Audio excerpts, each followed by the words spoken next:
Namaste and welcome, friends. I'd like to begin this talk with an essay that I like from Bruce Holland Rogers. And he writes this. He says, when he was very young, he waved his arms and snapped his massive jaws and tromped around the house so that dishes trembled in the china cabinet. Oh, for goodness sakes, his mother said, you are not a dinosaur. You're a human being. And since he was not a dinosaur, he thought for a time he might be a pirate. Seriously, his father said to him after school one day, what do you want to be? But in high school, they gave him tests and told him he was good with numbers. Perhaps he'd like to be a math teacher. That was respectable. Or a tax accountant. He could make a lot of money doing that. It seemed like a good idea to make money, what with falling in love and thinking about raising a family. So he became a tax accountant, even though he sometimes regretted it because it made him feel, well, small. And it made him feel even smaller when he was no longer a tax accountant, but a retired tax accountant. Still worse, a retired tax accountant who forgot things. He forgot to take the garbage to the curb, to take his pill, to turn his hearing aid on. Every day it seemed he forgot more things, important things like where his children lived and which of them were married or divorced. Then one day, when he was out for a walk by the lake, he forgot what his mother had told him. He forgot that he was not a dinosaur. He stood blinking his dinosaur eyes in the bright sunlight, feeling its familiar warmth on his dinosaur skin, watching dragonflies flitting among the horsetails at the water's edge. So it's powerful how we get conditioned really to believe we're this particular separate human with certain limiting characteristics and then live our decades really according to that internalized self-view.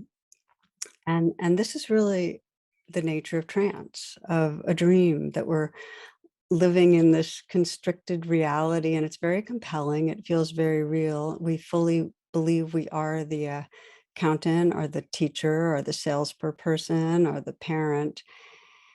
We also might believe we're the addict or the family hero or the victim or the sick one. But the point is that our identity includes what's expected of us and what we have to do to be an okay person and what's wrong with us.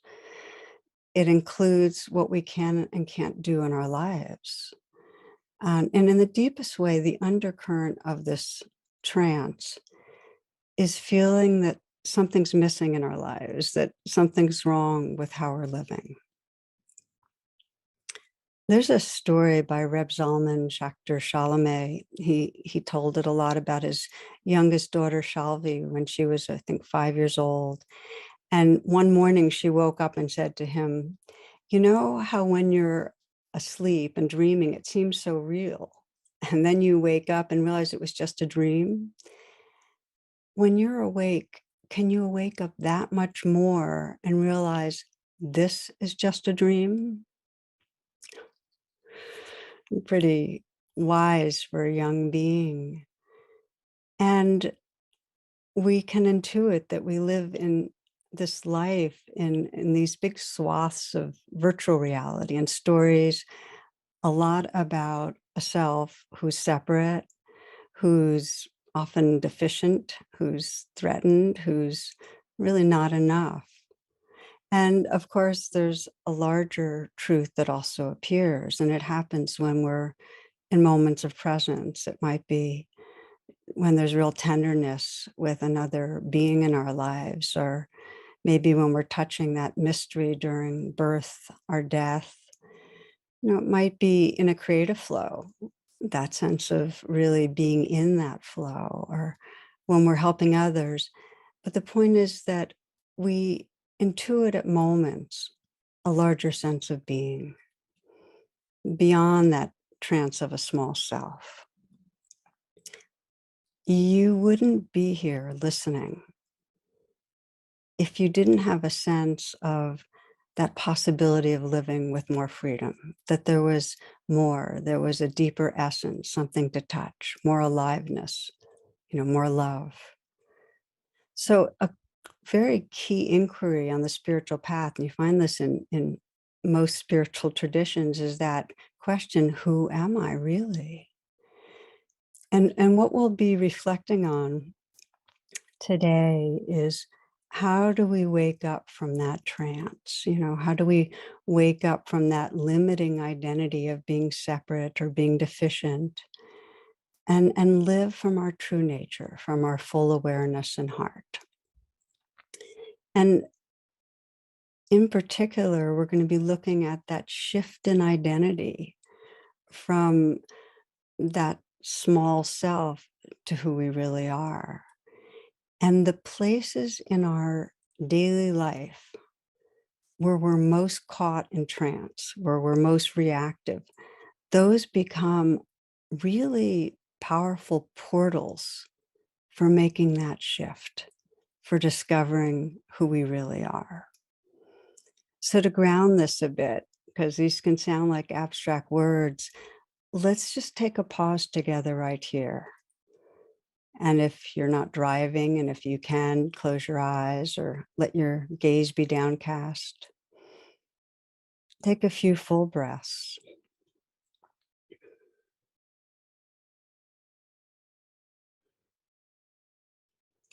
And now consider any place in your current life where you do feel like you get stuck, where you get reactive, maybe caught in feelings of fear or feeling like a victim, mistreated, feelings of failure, maybe loneliness, anger. So it might be something in a relationship or at work, something to do with an addictive behavior. And just for a moment, let your attention go right to that stuck place.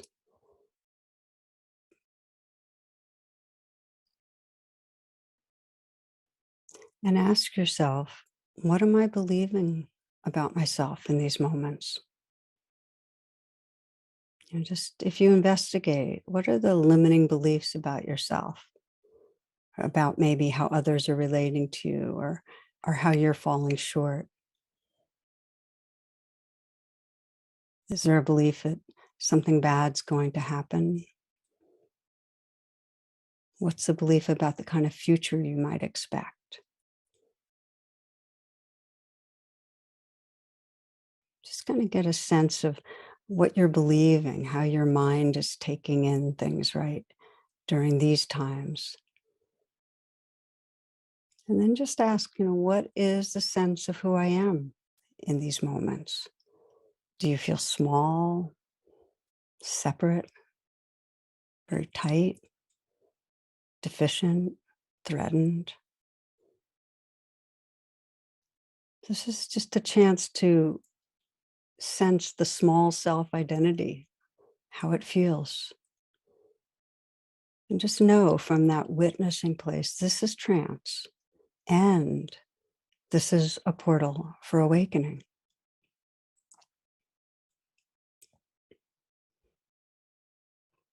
And keeping your attention inward, you might take a moment to sense a time recently where you touched a sense of happiness or feeling of love or peace. And again, it might have been in a relationship or in nature or while meditating, maybe gardening in nature, outside, moving, music, dance. Just a moment where you were really feeling that happiness, that ease.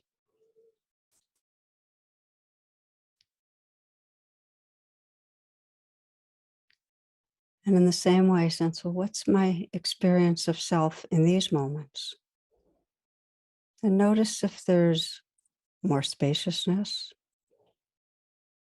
maybe not such a solid sense of a self. Maybe there's just a more open, warm beingness, tenderness.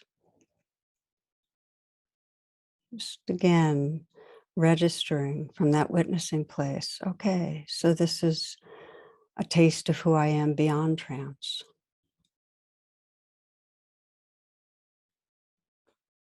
The 8th century Chinese poet Li Po writes, The birds have vanished into the sky, and now the last cloud drains away. We sit together, the mountain and me, until only the mountain remains.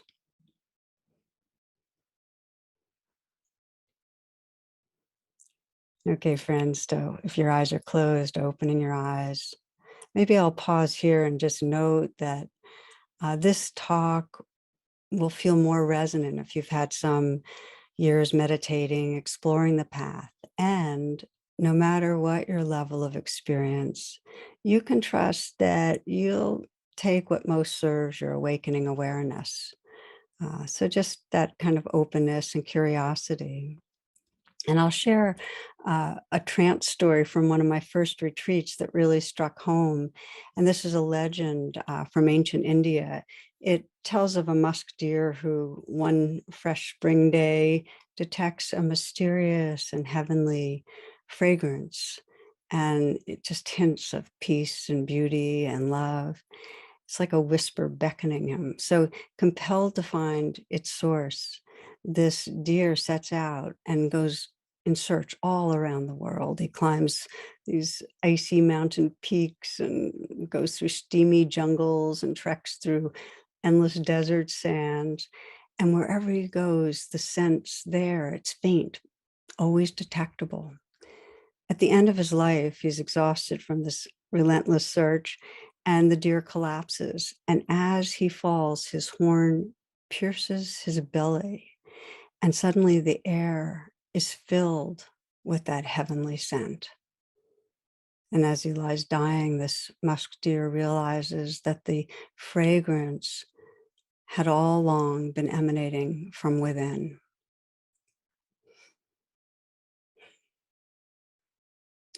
This is a really archetypal kind of a mythology because it it points to the key delusions in all humans, this dream or trance that we're a separate self, that something's missing, that we're not whole, and that the spiritual freedom we long for is down the road or in the future. It's out there. And then, of course, a related delusion is something's missing inside, that getting what I long for requires doing or efforting, going somewhere else. Um, Given my own history of being a kind of type A yogi, this story, this really resonated. And also this little Zen story that some of you might remember, where a novice goes and wants to enter the monastery, and he's talking to the abbot saying, well, how long will it take me to get enlightened? And the abbot says, 10 years. And the novice says, wait a minute, 10 years? What if I try really, really hard? And then the abbot says, 20 years. And the novice is really angry. Wait, you just said 10 years. For you, 30. So it's, you might sense in yourself how you're like that musk deer, really this self that's busily on its way somewhere else and not trusting what's within as enough. One of the really radical reminders on the path, and you find this in Buddhism and many spiritual traditions, is that what we seek is right here. It's what we are. We hear it, we even might shake our heads. And yet, like the musk deer, there's still this sense of trying to get somewhere. But it's right here. And this is true even in the moments when our neurosis is full bloom, when we're completely activated and sensing that, we're deficient, we're failing, we're messing up. Even then, we're not separated from the loving awareness that's our true nature, from our basic goodness, any more than waves are separated from the ocean. I'm going to continue with this metaphor of waves in an ocean because I find it really useful. You might sense that in the daily trance, attention is focused on waves, and we sense ourselves as this pattern of waves. I'm a self with this core fear and these wants and this persona and this body and this role that I play. And we forget our larger belonging, that the waves of our being, the different thoughts and feelings and sensations, all are filled with oceanness, that there's something mysterious and infinite and pure that's filling everything. So the ocean, it's described in many different words. You can think of the ocean as reality, that's what we're made of. Beingness, loving awareness, God consciousness, the divine mystery, original goodness, true nature. There's so many words. But the point is this, that when we're identified with a small self, we forget our oceanness. We forget that essence.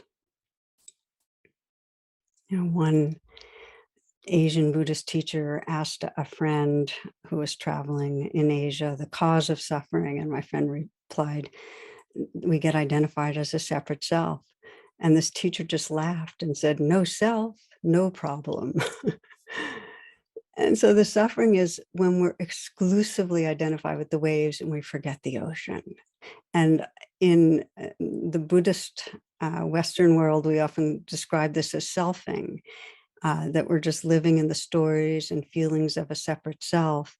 Everything is perceived with this lens of, this is happening to me. It's owned by me. I am at the center of things. I am the doer, the controller. So everything in life is kind of filtered as it relates to a self.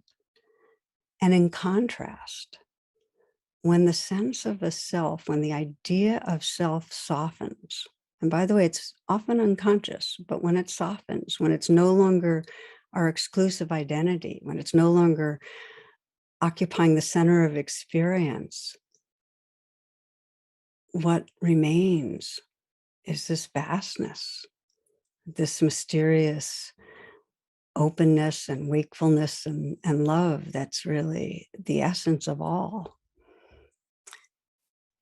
So we start looking at our lives and realizing, yeah, we go around a lot with that story of self. And it's helpful to know that everyone is conditioned in a constricting way to live in this selfing dream. Everyone. It's part of evolution, identifying as a separate, threatened form. And I looked this up because I love this quote. This is a description of the protocysts, and these are tiny, multi-celled, microscopic beings, and they're thought to be one of the first most important forms of complex life. And this is written by David Darling. And by the way, I found this in a book by Wes Nisker called Buddha's Nature, and I really love this book too. So I'll read this to you. None of these early creatures was anything more than a bundle of biochemicals wrapped up in a membrane bag. Even so, in their makeup and activity, we can recognize the inception of a new quality in the universe. These ancient gelatinous specks of matter showed the beginnings of self-interest and purpose. They had established barriers, definite sustainable barriers between themselves and the outside world. And although the heady heights of human intellect and introspection lay almost 4 billion years away, even the most elementary of life forms harbored information about what was part of their own constitution and what was not. Thus, the foundation for dualism, the belief in the separation of self and the rest of the world, were laid. So in case there's any sense of something's wrong with me for going around in the selfing dream, this is part of our evolution. And it's also part of our evolution to be able to see that conditioning and awaken beyond that exclusive identity with a separate self, which we'll explore. But first, just to look at in our individual lives, the particulars of our identity are forged by caregivers who channel the larger society, and they basically tell us who we are. They let us know if we're a good self or a bad self and what qualities make up one or the other, and what we can expect to accomplish and what we can't do, and what we can expect from others in relating to us, whether they're going to be accepting and loving or rejecting and wounding. We get a lot of mirroring information about who we are, and it sticks, it's sticky, from our caregivers. Recently saw a cartoon, and it was a group of cats and dogs, and they had formed a nickname support group. So the first one to speak, this is a cat who says, "I went from Charlie to Chuck to Sir Chuckles McFurry Pants." And the dog says, "Oh, that's nothing. I was Coltrane, then Train, and now they call me Chugga Chugga Woo Woo." There's a cat just listening saying, "Oh dear, I'm so very sorry." So we get these mirroring messages that impact us. And the reality is, if we feel like an invisible self that we're not seeing, or an unlovable self, or an unworthy self, not enough, I should be different, it comes from messages. And if we live with an inflated ego, I'm a special self, I'm better than others, I'm an admirable self, an important self, that comes from messages. And if we're at home in our being, not so centered on self, there's a sense of lovable, valuable as is, and really more a kind of belonging to the web of life, of nature, of beings, that comes from healthy, wise mirroring. Let's pause here, friends. Let's just do a little reflection on the kind of mirroring that we got that told us who we are. And again, this is a chance, if you'd like, to let your attention go inward. If it helps to close your eyes, please do. Take a few breaths.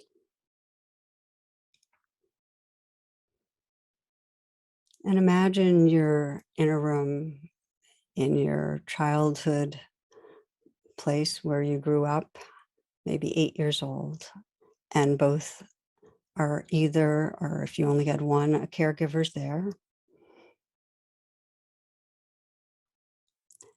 And that they have a facial expression that's common, that they'd have often. And just sense what's being communicated. Sense as they look at you, and have them look at you. They're attending to you. If they're saying something like, "I like this about you, be like this," what is it? How are they wanting you to be?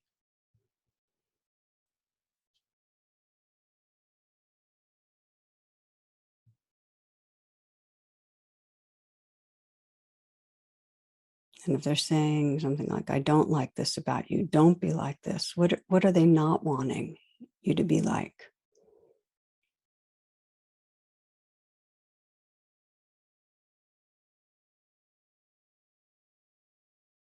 You might feel how those messages live inside you, how much you're who they wanted you to be, or not like they wanted you to be. The felt sense of yourself.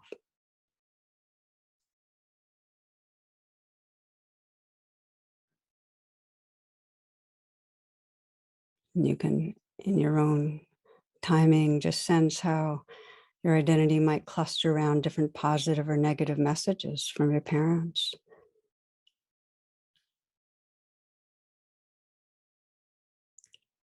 And then we widen it and we think about the society. Um, you can open your eyes if you'd like. And our identity, both positive and negative features, is very much to do with how much we match the values of society's dominant strata. And clearly that centers on certain race, certain religion, sexual orientation, class, gender and gender identity, your body type, different abilities. And so, while not always conscious, if where you're positioned on top, you're going to have a certain experience.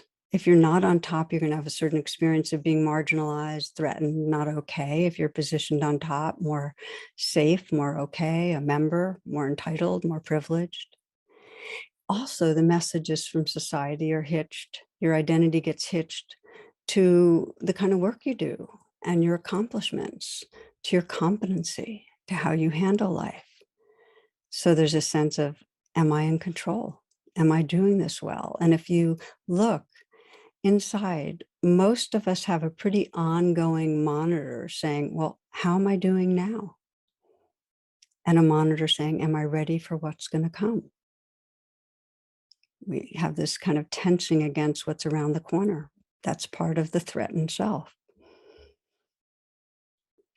So I heard a mem on preparing I thought I'd share, and it asked the question, in what ways were you actually prepared for the pandemic? Did you feel prepared? And the different responses, we always stock bulk amounts of toilet paper. Or I was already working online a lot. One person, I like this one. I had all my children in the 80s. So the point of looking at what shapes identity is that we were all subjected to conditioning that created, to different degrees, a selfing trance that made us feel like we were disconnected, we were separate, apart from the rest of the living world, and to different degrees not okay.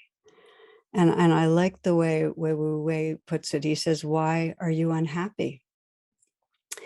And he says, because 99.9% of everything you do is for yourself, and there isn't one.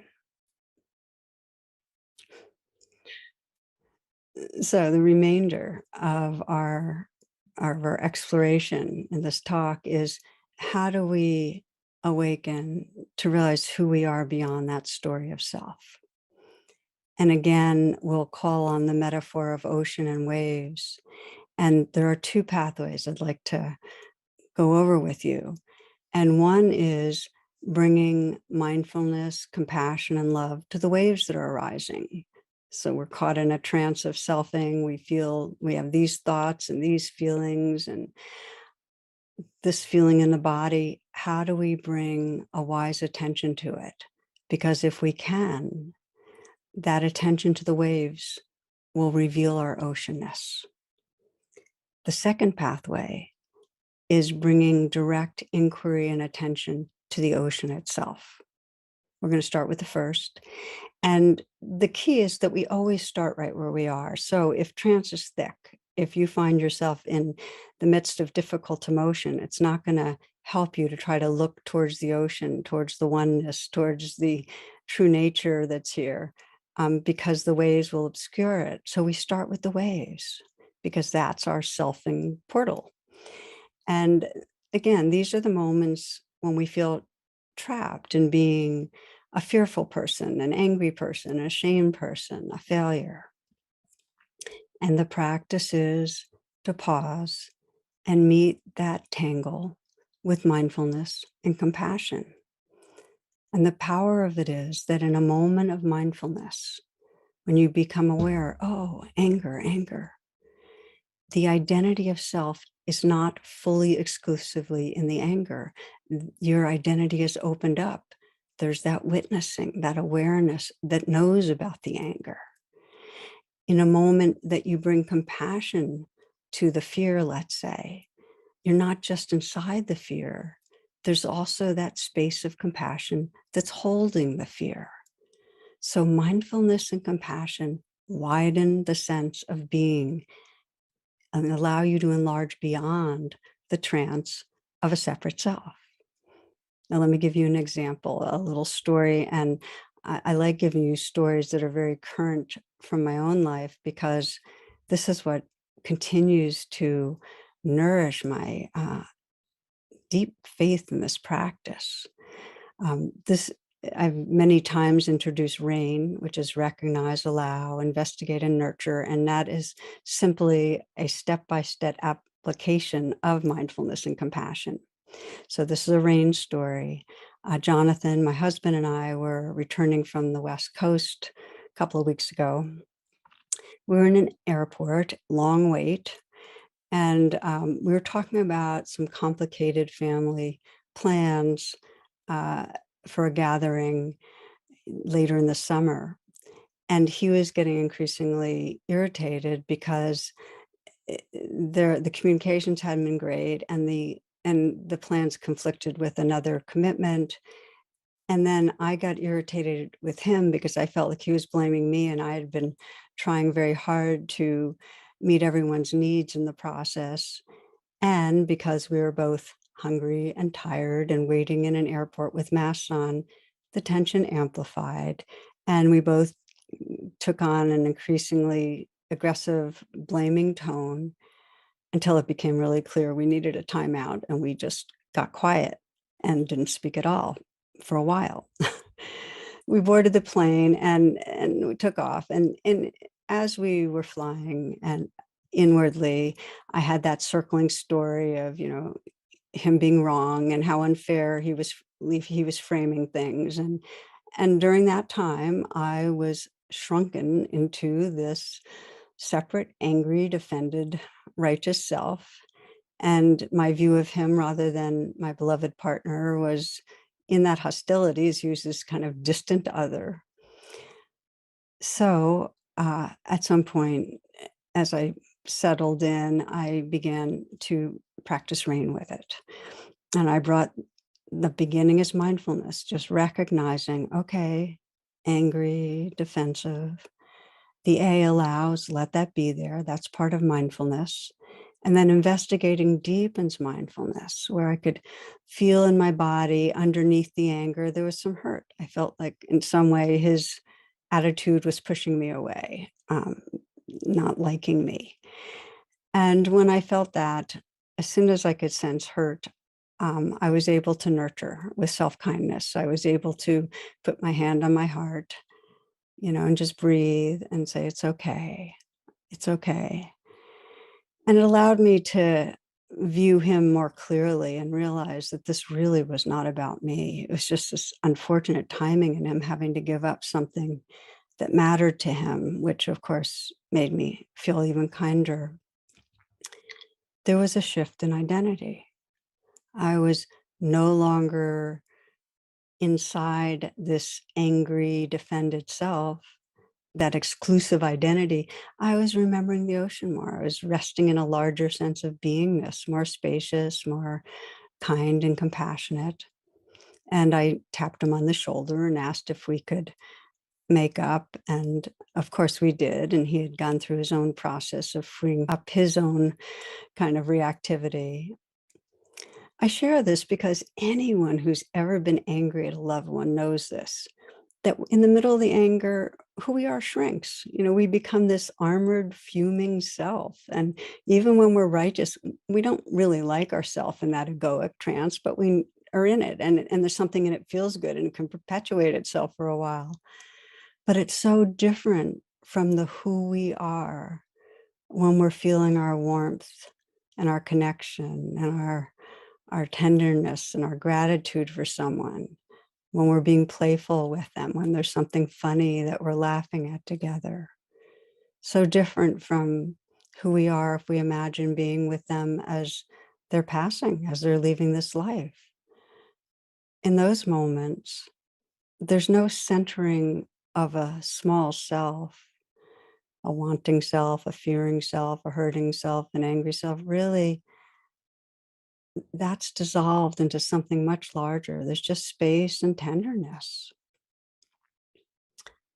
So that's an example of meeting waves with kind presence, of reconnecting with the ocean, that shift in identity. And people often ask me, yeah, but when I get stuck in that small self, I can't hold myself with mindfulness and compassion. And the truth is that because we're so profoundly interdependent and connected with each other, you don't have to hold yourself. If there's another who can offer you unconditional love, or you can even imagine that unconditional love from a larger space, that softens the identity. That relaxes our heart. You might pause here and reflect for a moment. Take a few breaths as we've been doing. Maybe put your hand on your heart and bring to mind someone who you trust cares about you. And it could be a child or your dog, member of the family, a friend, spiritual figure. Could be a sense of formless loving in the universe. But sense the love coming to you. And if it's a being, a friend, a dog, just see the eyes and see the message in the eyes of care.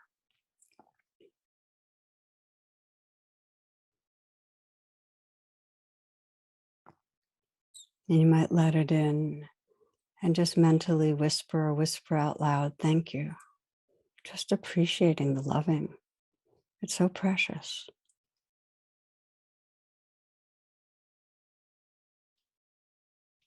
And just sense, who are you when you're feeling loved?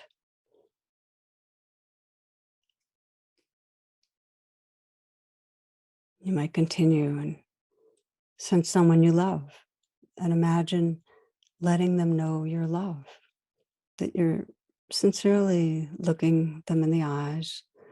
You're slowing down enough to have it be real. I love you. Just explore that for a moment and sense that they're receiving it, that they actually are receiving it.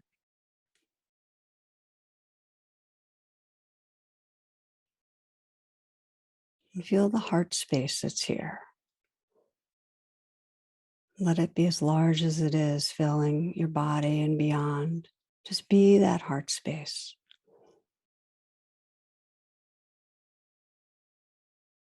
And sense, who am I when this loving is here?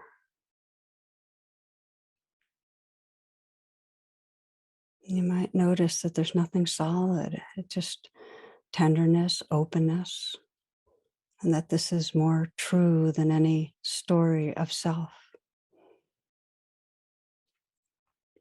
From the Radiant Sutra, there's a place in the heart where everything meets. Go there if you want to find me.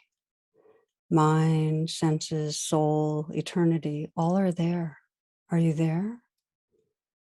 Enter the bowl of vastness that is the heart.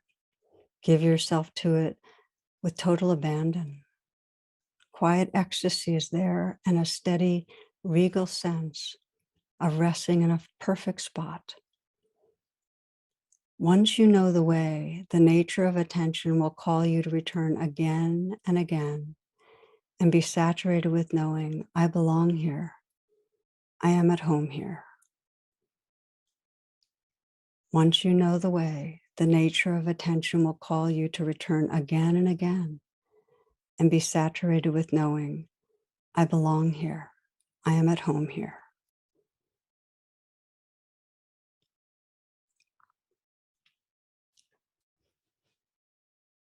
If your eyes are closed, you might open them. So what we've explored so far is really paying attention to the waves, or starting with the waves. They're paying attention to the feelings that are here and bringing kindness, bringing love. And in that, sensing that shift, that opening, and discovering the oceanness, that tenderness and vastness of being, that formless presence. And that is a homecoming. Now, the second pathway that I named was directly attending to that awareness, to that space of awareness, to the formless. And here I'd like to ground it again in experience and ask you for the next 15 seconds to try something. Okay, you ready? Okay. For the next 15 seconds, please try not to be aware. Okay, starting now, try not to be aware.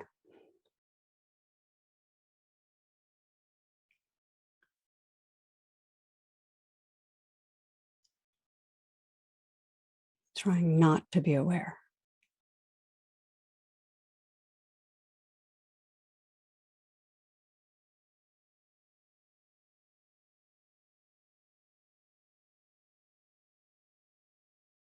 Okay, that's enough. Take a few full breaths, and you might sense, were you able to do that? What most people find is, and some say, yeah, I was able to not be aware, but most people find awareness is a given. It's there. We're just not aware of being aware. You might try it again. Just say to yourself, okay, try not to be aware. Just try that.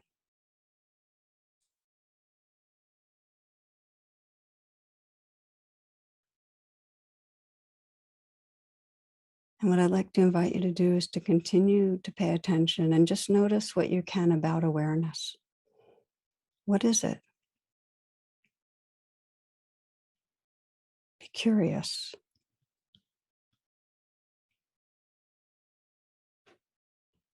Can you sense that it's like a sky that's open, that there's a ongoing knowing quality, a wakefulness,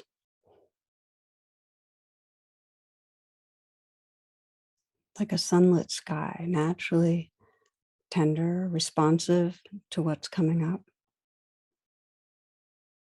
You might explore the location of awareness. You might feel sensations, like maybe feel your hands. And you know, as you do, that awareness is in the body. It's knowing the sensations, registering them. It's the stillness that feels the aliveness. And you might listen to sound.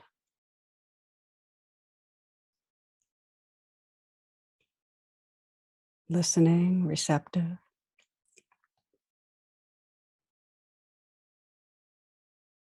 Notice that sounds coming from all directions, so that awareness is everywhere, picking up sound. It's within you and through the space all around you. Awake space.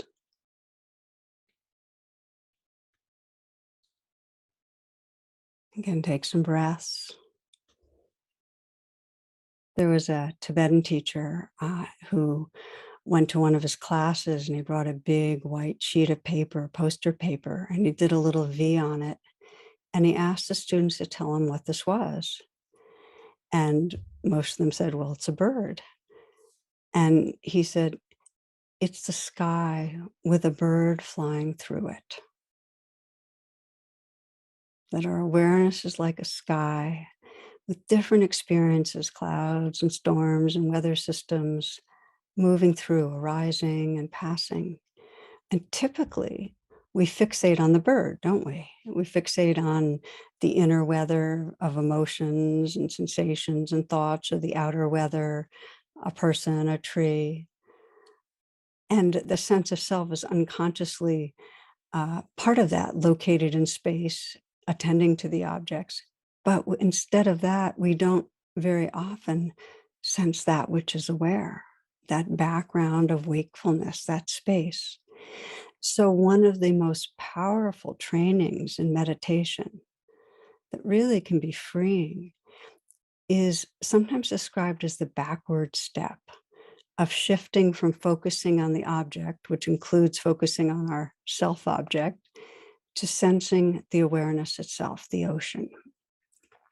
And I'd like to explore this experientially with you.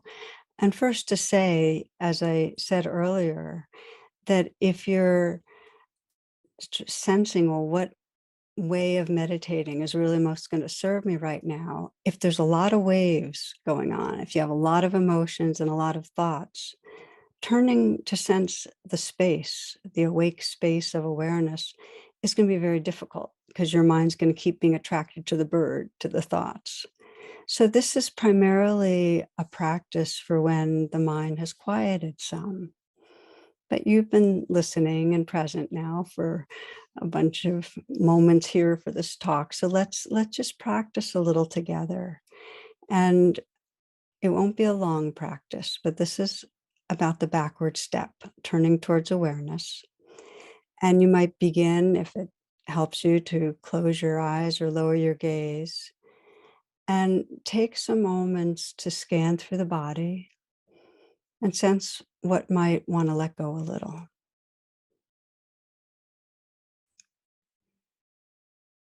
As you're letting go, you might be aware of your breathing, sense with the out breath, a relaxing, a dissolving.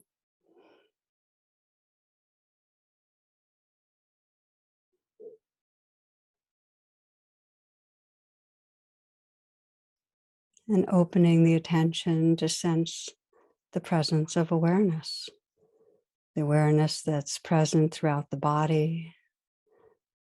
It's picking up sensations, the awareness that's present all around you, listening, aware of sound,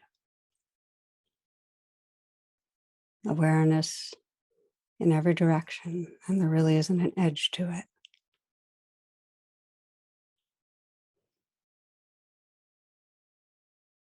Now, again, just scanning the body, noticing what's here, an effortless sense of what wants attention. Just notice if somewhere there's tension or constriction, or if there's an image in your mind that's calling you, or an emotion going on, maybe an inner voice, and just sense the location of it. Whatever you're experiencing, find out where it is in the body. Where do you feel it most fully? The shape, the quality of the sensation.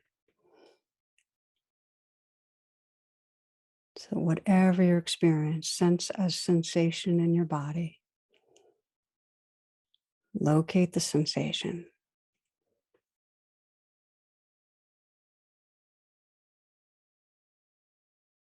Whatever feels strong, whatever calls your attention. Might be a tightness in the throat or constriction in the chest, the belly.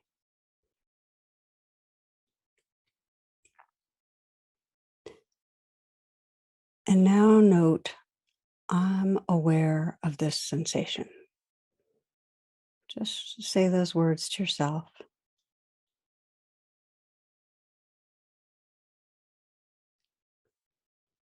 And then find the I who's aware of the sensation, that I that's witnessing the sensation.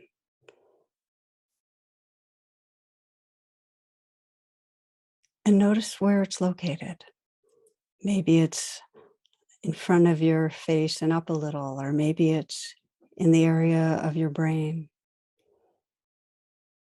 Just find the I that's aware of the sensation and just notice what it's like, the felt sense of that I.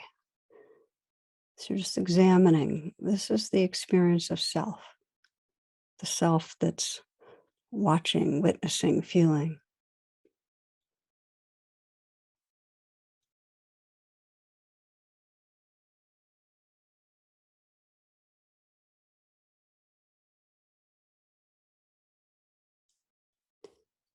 And now open some more and find the witness that's aware of the self, that which is noticing whatever's being noticed about the self. And notice where that is positioned. Again, it may be above you, in front of you, larger sphere of space. What's it like? That witness of the self.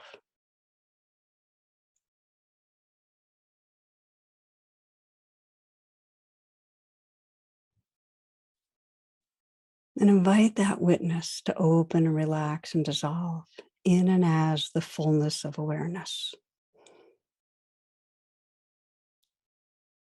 Invite the witness to open and relax and dissolve in and as the fullness of awareness that's all around and throughout. And this let happen whatever happens.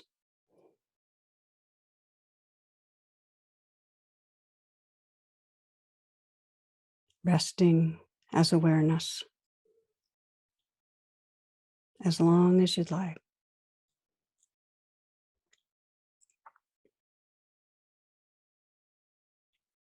From the poet Rilke, center of all centers, core of cores, almond self-enclosed and growing sweet.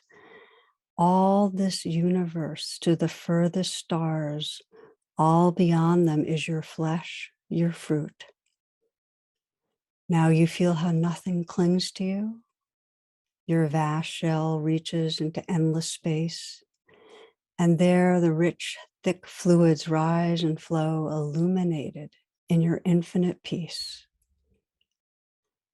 A billion stars go spinning through the night, blazing high above your head. But in you is the presence that will be when all the stars are dead.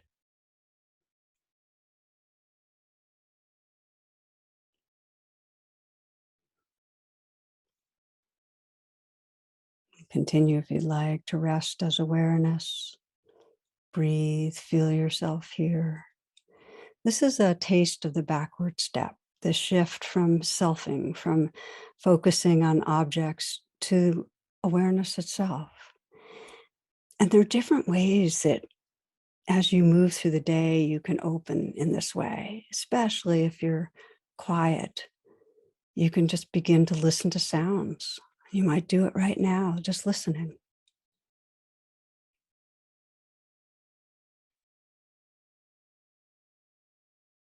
and inquire, what is listening?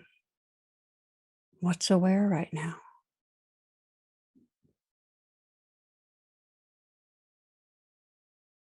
Maybe sensing the silence that's listening,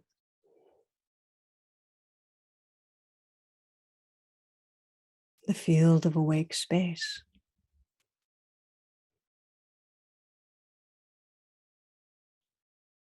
And when there's thoughts, you can say, well, who's thinking?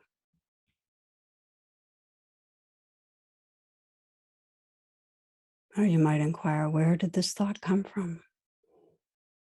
Where does it go to? Just rest in that openness.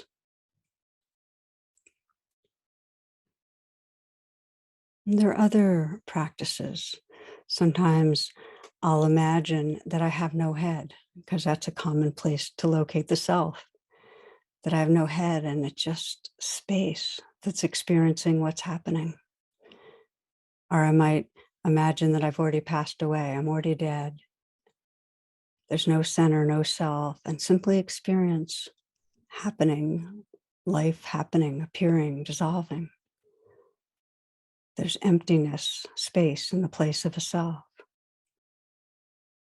And I love just asking the question, how is emptiness experiencing this moment?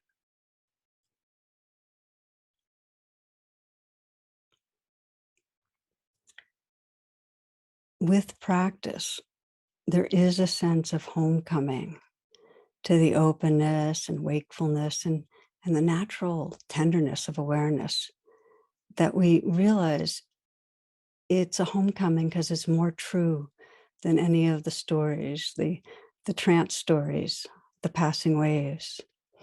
And this isn't esoteric. It's not unrelated to our daily life in any way. It actually is very profoundly connected. I started on purpose with the story about the man who wanted to be a dinosaur. We get trapped in believing what the world tells us about who we are. We get caught in that selfing, the feelings of separation and fear and feelings of failure. And we can be in the dream for decades, just not living from the fullness or the mystery of who we are. So awakening from that limiting story, from that grip of selfing, we become fundamentally more relaxed, less fearful, less reactive. There's just more access to our natural intelligence and creativity. In the Tibetan tradition, there is a phrase, child of wonder, because when there's not that centering on this complicated self, there's all this space for wonder and joy. And we're just guided by this liberating wisdom that there's no separate self here, and yet there's this belonging to the world. It's the way Srinath Sargadatta puts it so beautifully. He says, wisdom tells me I'm nothing. Love tells me I'm everything. And between the two, my life flows.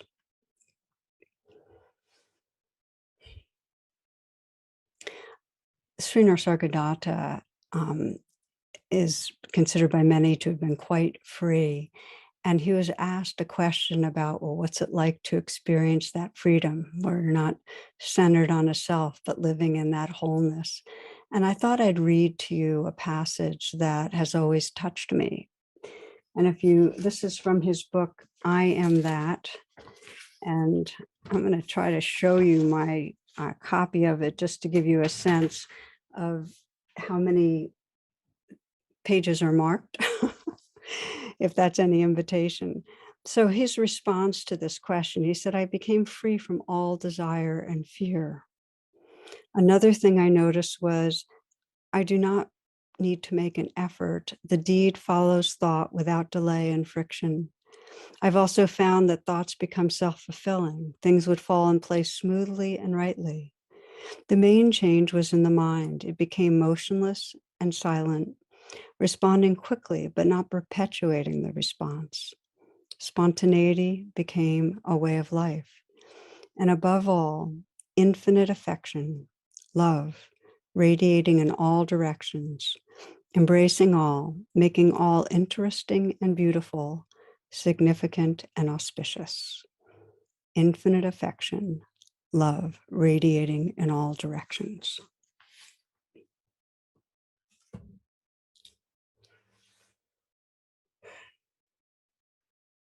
Let's take just a few moments closing.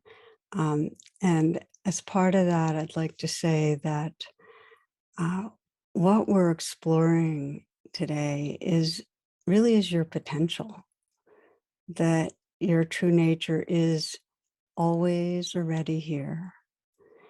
And one of my favorite teachings from the Buddha is him saying, I would not teach about freedom, liberation, if it were not possible. So this is our evolutionary potential. Rilke puts it like this. He says, you have not grown old, and it is not too late to dive into your increasing depths where life calmly gives out its own secret. Okay, so taking just a few moments, letting your attention go within. Again, letting go if there's any areas of tension that are obvious.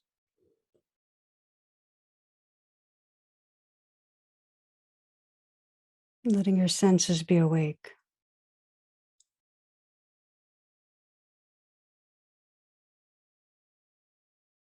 Feeling sensations in the body, feeling the awareness, that stillness that is taking in, sensitive to the aliveness in your body.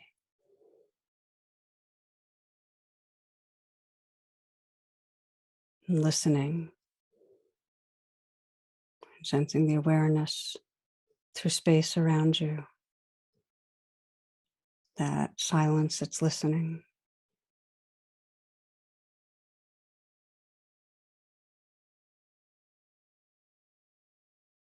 Just invite a dissolving into that awareness.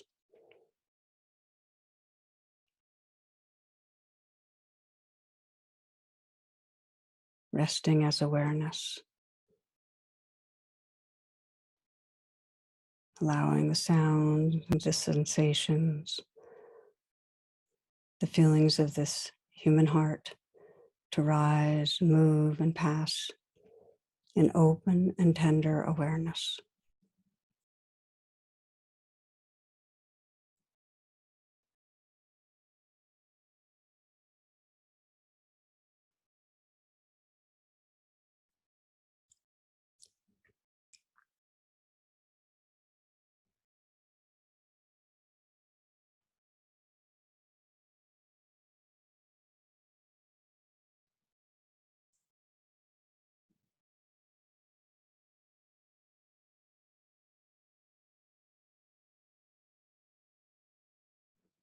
Wisdom tells me I'm nothing.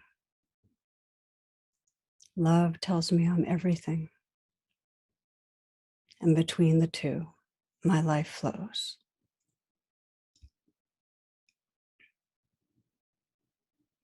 Thank you, friends, for your beautiful presence. Wishing you all blessings.